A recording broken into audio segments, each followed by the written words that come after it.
вақтҳои охир дар дайректи ман фақат як саволай: чикор кардем хароб шудем, чикор кардем иқа хароб шудем.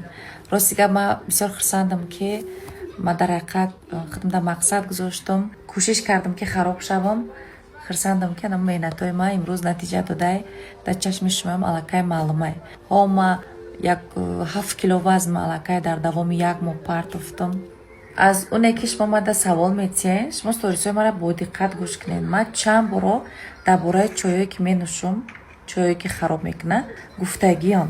дар бораи чой гуфта будам, дар бораи диетологое ки қачон кор мекунам гап задагӣ будам. яке чой, яке бо маслиҳати диетолого. ина ман худоба шукр дар як моҳ 7 кило вазн партофтам ва иншалло моҳҳои оянда баъди 2-3 моҳ бо худо хоҳад 15-20 кило мешавад. ҳар вақте хонада бошам чой менӯшам. ина ранги чоям бинед чӣ хеле зардакай. ягон маза надорад, мазе ба маза.